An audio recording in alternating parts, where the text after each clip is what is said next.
So students, today we are going to study about the nomenclature of alcohol. In that nomenclature system, alcohols can be named by three systems.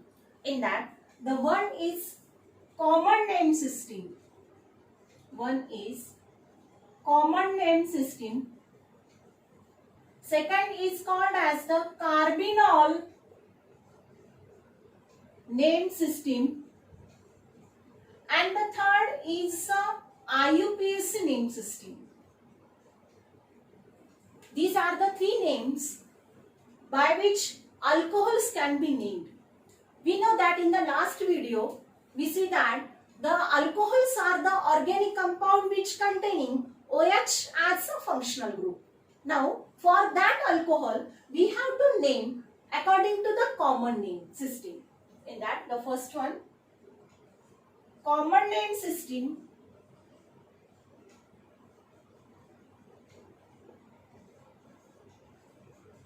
According to this common name system, alcohols are named as alkyl followed by the word as a alcohol. That means the name will be the alkyl alcohol. But before that name, use the prefixes. Use by using prefixes. By using prefixes and iso, neo, secondary, tertiary, etc. According to common name system, alcohols are named as alkyl alcohol. But before that alkyl alcohol, use prefixes and iso, neo, sec means secondary, tertiary, etc. When we use the N, when the chain is the normal chain. In the 11th standard, you almost studied that when we use the N. N stands for the normal chain. Normal means what? Carbon, which is in a straight chain form. Then use the prefix N. That means N-alkyl alcohol. It will be named. Then the second one, iso. When we use the iso, when the chain containing what? This one. That means at the second number carbon, one CH group is present. Then use the iso.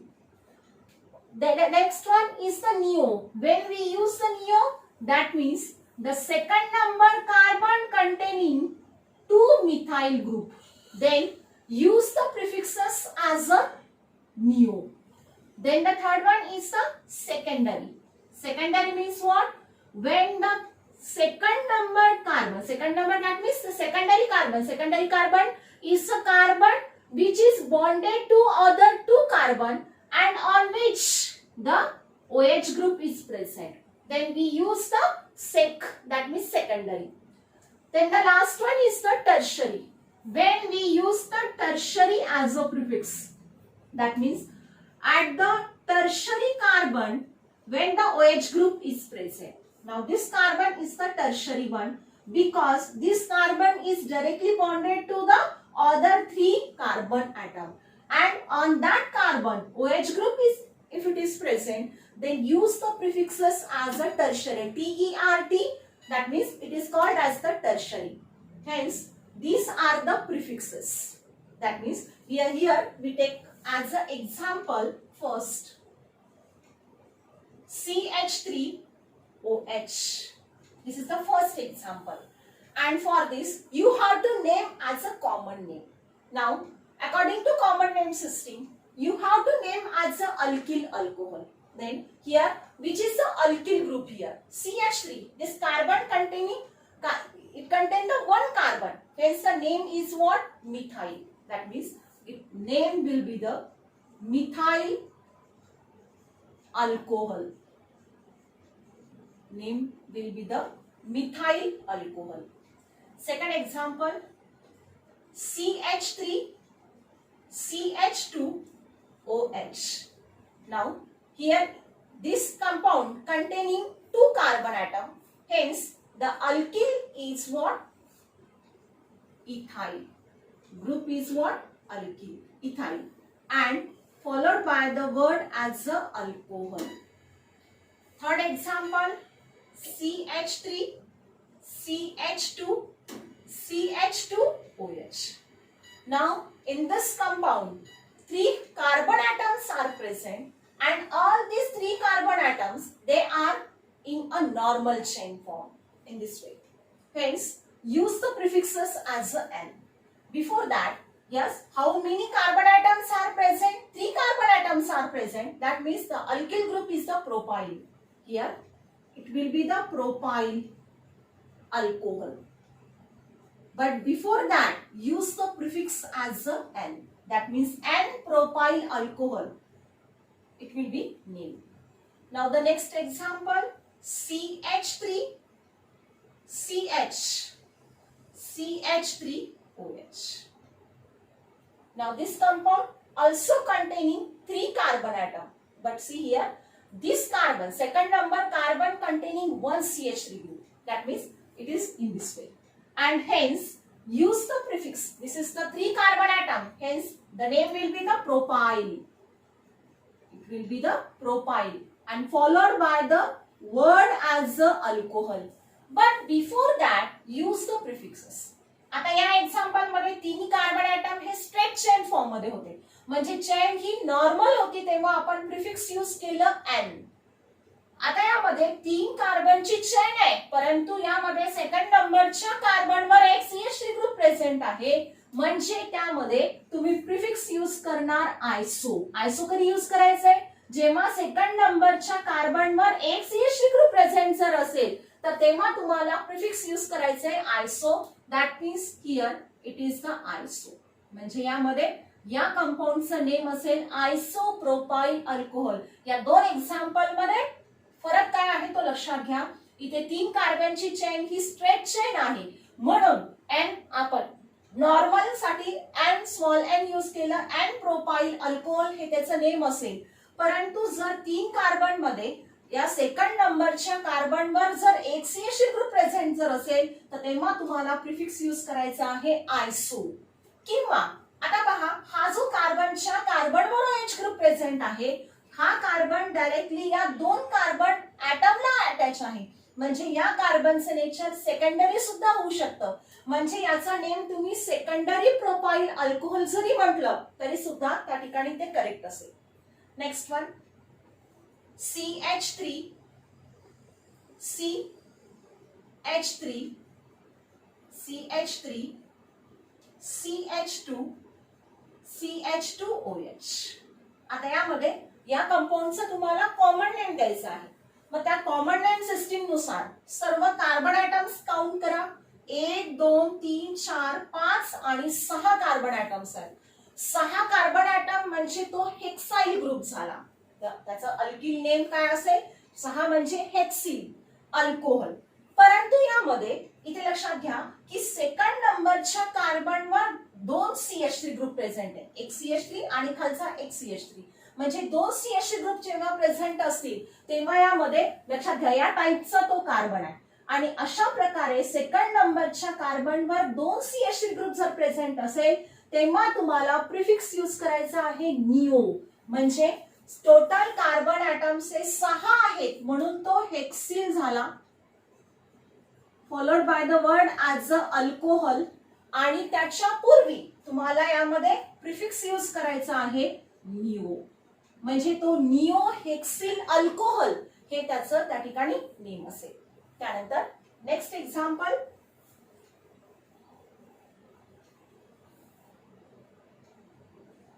CH3, CHOH, CH2, CH3. आता यामध्ये याचा सुद्धा common name तुम्हाला द्यायचा आहे. आता पहा, total carbon ॲटम्सची संख्या 4 आहे. 4 म्हणजे तो अल्किल ग्रुप त्या ठिकाणी असेल ब्युटाइल. त्यानंतर followed by the word as a alcohol, butyl alcohol. पण यापैकी कुठल्या प्रकारचा प्रिफिक्स तुम्हाला यूज करायचा आहे? आता यामध्ये OH ज्या कार्बनवर प्रेझेंट आहे तो कार्बन इतर 2 कार्बनला अटॅच आहे, म्हणून या ठिकाणी तो आहे या टाइपचा. म्हणजे या ज्या कार्बनवर OH ग्रुप प्रेझेंट आहे तो कार्बन इतर दोन कार्बनला अटॅच असल्यामुळे या कार्बनचे नेचर हे सेकंडरी असेल आणि तेव्हा तुम्हाला प्रिफिक्स यूज करायचं आहे SEC. SEC म्हणजे सेकंडरी, म्हणजे याचं नेम असेल सेकंडरी ब्युटाइल अल्कोहोल, हे त्याचं कॉमन नेम असेल. त्यानंतर नेक्स्ट परत CH3 CH2 CH3 CH3OH. आता या एक्झाम्पल मध्ये सर्वात पहिले पाहायचे आपल्याला how many carbon atoms are present. Total carbon atoms count करायचे. 1 2 3 4 5. 5 कार्बन ॲटम्स आहेत. 5 म्हणजे तो पेंटाइल अल्किल ग्रुप असेल त्या ठिकाणी पेंटाइल आणि अल्कोहोल, पेंटाइल अल्कोहोल. पण आता OH ज्या कार्बनवर प्रेझेंट आहे तो कार्बन 1 2 3, म्हणजे हा जो कार्बन ज्या कार्बनवर OH ग्रुप प्रेझेंट आहे हा कार्बन 1 2 आणि 3 इतर 3 कार्बनला बॉन्डेड आहे.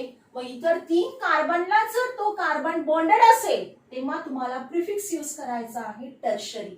म्हणजे या टर्शरी कार्बनवर OH ग्रुप जेव्हा प्रेझेंट असतो तेव्हा तुम्हाला TERT म्हणजे टर्शरी हे प्रिफिक्स त्या ठिकाणी यूज करायचं. दिस इज द टर्शरी, म्हणजे याचं नेम असेल टर्शरी पेंटाइल अल्कोहोल, तर हे त्याचं कॉमन नेम असेल. नेक्स्ट एक्झाम्पल घेऊ आपण. CH3 CH2 CHOH CH2 CH3. आता यामध्ये सुद्धा परत तुम्हाला टोटल कार्बन ॲटम्स काउंट करायचे आहे. पहिलं काम आहे तुमचं टोटल कार्बन ॲटम्स काउंट करा. 5 कार्बन ॲटम्स आहेत म्हणून 5 जर असेल तर अल्किल ग्रुप असेल त्या ठिकाणी pentyl followed by the word as a alcohol, pentyl alcohol. पण आता यामध्ये कोणतं प्रिफिक्स तुम्हाला यूज करायचं आहे. परत ज्या कार्बनवर OH ग्रुप प्रेझेंट आहे तो कार्बन डायरेक्टली 1 आणि 2 या 2 कार्बनला अटॅच आहे, म्हणून या ठिकाणी या कार्बनचं नेचर परत सेकंडरी असेल आणि म्हणून यामध्ये याचं नेम असेल प्रिफिक्स यूज करत असताना will be the secondary pentyl alcohol. तर अशा प्रकारे जेव्हा आपण कॉमन नेम सिस्टीम नुसार नेम देणार आणि जेव्हा एक OH ग्रुप जेव्हा प्रेझेंट असतो तेव्हा मात्र त्याला कॉमन नेम सिस्टीम नुसार नेम देत असताना अल्किल अल्कोहोल हे तुम्हाला त्याचं नेम द्यायचं आहे. म्हणजे त्यामध्ये त्या पूर्ण मॉलिक्यूल मध्ये किती कार्बन ॲटम्स आहेत ते कार्बन ॲटम्स टोटल काउंट करायचे आहेत. जेवढे कार्बन ॲटम्स तेवढा तो अल्काइल ग्रुप घेणार आपण, म्हणजे त्याचं रूट वर्ड ALK आणि followed by the word as a YL. म्हणजे जसं तुम्ही 11वी मध्ये शिकला, 1 कार्बन असेल तर मिथ असते त्याचं रूट वर्ड, 2 असेल तेव्हा ईथ, 3 असेल तेव्हा प्रोप, 4 असेल तेव्हा ब्यूट, 5 असेल तेव्हा पेंट. अशा प्रकारचे प्रूफ म्हणजे त्या ठिकाणी रूट वर्ड्स मध्ये अल्काइल ग्रुप मध्ये YL ऍड करायचा आणि त्याच्यानंतर यामध्ये OH ग्रुप साठी आपण अल्कोहोल यूज करतो. पण हे नेम देत असताना अल्किल अल्कोहोल नेम देत असताना तुम्हाला त्यामध्ये प्रिफिक्सेस यूज करायचे आणि ते प्रिफिक्सेस N असू शकतो, आयसो असेल, निओ असेल, सेकंडरी असेल, टर्शरी असेल एक्सेट्रा. तर अशा प्रकारे this is what these are the examples. त्यानंतर अजून एक आपण एक्झाम्पल घेऊया. नेक्स्ट एक्झाम्पल घेऊ आपण CH2 डबल बॉन्ड CHOH. आता याचं तुम्हाला कॉमन नेम द्यायचं आहे. आता यामध्ये हा कार्बन मध्ये इथे डबल बॉन्ड आहे आणि आपण हेही शिकलो. हा जो ग्रुप आहे तुम्हाला आठवत असेल लास्ट व्हिडिओ मध्ये आपण जे क्लासिफिकेशन पाहिलं होतं मोनोहायड्रिक अल्कोहोलचं, तर त्यामध्ये मी तुम्हाला 2 ग्रुप त्या ठिकाणी सांगितले होते. एक असतो CH2 डबल बॉन्ड CH हा ग्रुप, की 2 कार्बन ॲटम्स आहेत आणि त्या 2 कार्बन मध्ये डबल बॉन्ड आहे आणि त्या डबली बॉन्डेड कार्बनवर OH ग्रुप जेव्हा अटॅच असतो तेव्हा या ग्रुपला विनिल ग्रुप असं आपण म्हणतो. मग कॉमन नेम सिस्टीम नुसार इथं त्या ठिकाणी तुम्हाला कुठला अल्किल ग्रुप न मेन्शन करता त्या ठिकाणी तो ग्रुप तिथे मेन्शन करायचा आणि या ग्रुपला आपण विनिल म्हणतो आणि OH आहे म्हणून त्यामध्ये वर्ड ऍड करायचा, सफिक्स ऍड करायचा आहे तुम्हाला अल्कोहोल. म्हणजे याचं नेम असेल व्हिनिल अल्कोहोल. यामध्ये तो व्हिनिल अल्कोहोल असेल. Next example, CH2 double bond CH single bond CH2OH. आता यामध्ये हा परत आठवा, 3 कार्बनची चेन आहे आणि यामध्ये या कार्बन मध्ये डबल बॉन्ड आहे.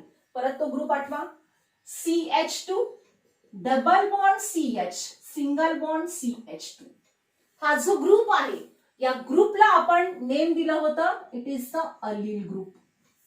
मग आता यामध्ये कॉमन नेम सिस्टीम नुसार याला नेम देत असताना 3 कार्बन आहेत तर प्रोप यूज न करता यामध्ये त्याला नेम द्यायचा आहे कॉमन नेम सिस्टीम नुसार. This group is called as the allyl group, followed by the word or followed by the suffix as a alcohol for that OH group. That means allyl alcohol हे त्याचं common name असेल.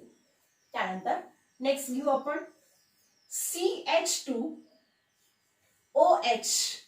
CH2OH. आता या example मध्ये 2 OH group present आहे, म्हणजे तो डायहायड्रिक alcohol आहे. पण याचं तुम्हाला कॉमन नेम द्यायचं. मग आता कॉमन नेम देत असताना की यामध्ये जर 2 OH ग्रुप या 2 कार्बनला सेपरेट कार्बनवर जेव्हा प्रेझेंट असतात तेव्हा कॉमन नेम सिस्टीम नुसार त्याला अल्कोहोल न म्हणता त्याला ग्लायकॉल असं म्हटलं जातं. आणि याचं नेम असेल, यामध्ये 2 कार्बन्स आहेत म्हणून त्यामध्ये त्याला इथिलीन म्हणायचं. It will be ethylene.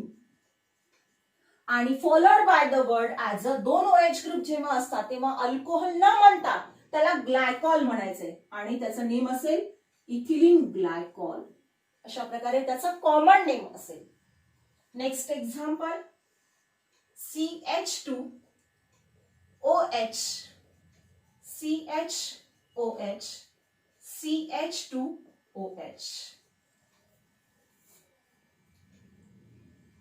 यामध्ये परत आपण 3 कार्बन्स घेतले आणि यात 2 लास्ट टर्मिनल कार्बनवर 2 OH ग्रुप प्रेझेंट आहे. आता यामध्ये परत 2 OH ग्रुप आहेत म्हणजे याचा अर्थ तो ग्लायकॉल झाला. पण यामध्ये किती कार्बन आहेत? 3 कार्बन आहेत. 3 कार्बन जर असेल त्यामध्ये त्याला प्रॉपिलिन आणि अल्कोहोल न म्हणता 2 OH ग्रुप प्रेझेंट आहे म्हणून तो ग्लायकॉल झाला. It is what? Glycol. Propylene glycol हे त्याचं कॉमन नेम असेल. लक्षात घ्या, जेव्हा 2 OH ग्रुप प्रेझेंट असतील तेव्हा त्याला अल्कोहोल न म्हणता तेव्हा तुम्ही त्याला ग्लायकॉल असं म्हणणार आहात according to the common name system. आणि नेक्स्ट अजून घेऊ आपण एक्झाम्पल, CH2OH CHOH CH2OH. आता या मॉलिक्यूल मध्ये 3 OH ग्रुप प्रेझेंट आहेत आणि 3 OH ग्रुप जेव्हा प्रेझेंट असतात तेव्हा त्याला अल्कोहोल ग्लायकॉल न म्हणता त्याला ग्लिसरॉल म्हणायचं आहे. यामध्ये यूज करणार ग्लिसरॉल आणि या 3 कार्बन ॲटम्स आहेत म्हणून तो प्रॉपिलिन झाला. It is propylene and suffix add करायचंय तुम्हाला glycerol. That means it will be the propylene glycerol. This is about the common name system. Common name system नुसार तुम्हाला अल्कोहोलला जर नेम द्यायचं असेल तर त्यामध्ये अशा प्रकारे रूल यूज करतात. सगळा सिंपल रूल आहे आणि त्याच्यामध्ये हे सर्व आपण एक्झाम्पल्स घेतलेले आहेत. त्यानंतर नेक्स्ट घेऊयात आपण carbinol name system. Second, carbinol name system. आता यामध्ये what is mean by the carbinol?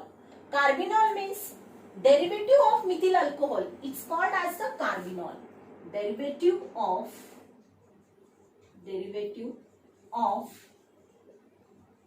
Methyl alcohol. Derivative of methyl alcohol called as carbinol. Methanol means methyl means 1 carbon. म्हणजे यामध्ये COH. This COH is the carbinol. मग आता या name system मध्ये rule use करत असताना कुठला स्पेसिफिक असा रूल नाहीये. फक्त या ठिकाणी COH जिथे तुम्हाला दिसेल आता यामध्ये काय म्हटलं, दिस इज द मिथिल ग्रुप. एक कार्बन म्हणजे तो मिथिल आहे आणि OH ग्रुप आहे म्हणजे तो अल्कोहोल आहे. मग आता याची डेरिव्हेटिव्ह असेल. डेरिव्हेटिव्ह म्हणजे काय की या कार्बनवर जे पण अल्किल ग्रुप असतील ते अल्किल ग्रुप तुम्ही पहिले मेन्शन करा and followed by the name as a carbinol. म्हणजे यामध्ये जसं आपण कॉमन नेम सिस्टीम मध्ये सांगितलं होतं, त्याला नेम देत असताना अल्किल अल्कोहोल हे त्याला नेम द्यायचं आहे. पण इथे मात्र COH ही मात्र कार्बिनॉल कन्सिडर करणार आणि या कार्बनवर जे पण ग्रुप असतील ते अल्किल ग्रुप पहिले मेन्शन करा. अल्फा जर समजा 1 किंवा 2 किंवा 3 अल्किल ग्रुप्स आहेत आणि ते डिफरंट जर असतील तर अल्फाबेटिकल ऑर्डर मध्ये त्यांना तुम्ही पहिले मेन्शन करा and then followed by the name as a carbinol. हे त्याचं नेम असेल. आता यामध्ये एक्झाम्पल घेऊ आपण. CH3 CH2OH. आता या एक्झाम्पल मध्ये बेसिकली COH जिथं तुम्हाला दिसेल दी COH. आता या ठिकाणी हायड्रोजन ऍटम्स आहेत पण COH म्हणजे तो कार्बिनॉल झाला. पण याच्या व्यतिरिक्त यामध्ये एक CH3 ग्रुप उरलेला आहे. एक CH3 ग्रुप उरला, याचं नाव आहे मिथाइल. म्हणजे याचं नेम असेल मिथाइल कार्बिनॉल. याचं नेम असेल मिथाइल कार्बिनॉल. म्हणजे COH या ग्रुपला कार्बिनॉल तुम्ही म्हणणार आहात आणि ते सोडून जे उरलेला असेल तो अल्किल ग्रुप त्या ठिकाणी मेन्शन करा. तो CH3 ग्रुप उरलेला आहे, CH3 ग्रुपला तुम्ही मिथाइल म्हणणार. Second example CH3OH. आता यामध्ये परत COH कार्बन आणि ज्या कार्बनवर OH ग्रुप प्रेझेंट आहे याला तुम्ही कन्सिडर करा ऍज अ कार्बिनॉल. मग आता हे सोडून काय उरलंय, CH3 ग्रुप. पण किती CH3 ग्रुप आहे, 2 CH3 ग्रुप आहेत. म्हणून त्याचं नेम देत असताना डायमिथाइल नेम असेल डायमिथाइल आणि तो असेल कार्बिनॉल. Next CH3 C2H5OH. आता याचं नेम द्यायचं आहे. परत CHOH, that means one carbon with a OH group is considered as a carbinol. Then what will be remaining is what, 2 alkyl group. One is the methyl and the second one is the ethyl. Now arrange these 2 alkyl group alphabetical order. That means here the name first will be what, ethyl. Ethyl, methyl, carbinol. Ethyl, methyl, carbinol. Next, fourth one, CH3, CH3OH. Now this one. Again COH. This COH is the carbinol. Then what will be remain here? Here 3 methyl group. Hence trimethyl and word use suffix add as a carbinol. Trimethyl carbinol. हे त्याचं name असेल. Next example, fifth one, CH3 C2H5 CH3OH. आता यामध्ये परत COH याला परत carbinol consider करणार. मग आता काय कोणते ग्रुप्स उरलेले आहेत पहा. एक आहे C2H5 ज्याचं नाव आहे इथाइल. CH3 चं नेम आहे मिथाइल. म्हणजे 2 मिथाइल ग्रुप आहेत आणि एक इथाइल ग्रुप आहे. तर पहिले कार्बिनॉलच्या पूर्वी हे मेन्शन करा. म्हणून पहिले इथाइल मेन्शन करा. इथाइल डायमिथाइल कार्बिनॉल हे त्याचं कार्बिनॉल सिस्टीम नुसार नेम असेल. CH3 C2H5 C3H7OH. आता यामध्ये COH COH म्हणजे कार्बिनॉल. आता यामध्ये 3 ग्रुप डिफरंट आहेत. CH3 चं नेम मिथाइल आहे, C2H5 हा इथाइल असेल आणि C3H7 हा प्रोपाइल असेल. म्हणून याला अरेंज करत असताना अल्फाबेटिकल ऑर्डर मध्ये अरेंज करा. पहिले इथाइल ग्रुप, त्यानंतर मिथाइल आणि नंतर शेवटी प्रोपाइल. इथाइल, मिथाइल, प्रोपाइल आणि शेवटी सफिक्स ऍड करायचं आहे तुम्हाला कार्बिनॉल फॉर दिस COH. तर अशा प्रकारे या कार्बिनॉल नेम सिस्टीम नुसार तुम्हाला एखाद्या पर्टिक्युलर एक्झाम्पलला नेम द्यायचं जर असेल तर तेव्हा मात्र तुम्ही अशा प्रकारे हे यूज करणार. त्यामध्ये COH जो ग्रुप आहे त्याला कार्बिनॉल असं म्हणणार, कारण कार्बिनॉल म्हणजे काय असतो, it is the derivative of methyl alcohol. तर यानुसार तुम्हाला नेम देता येतात.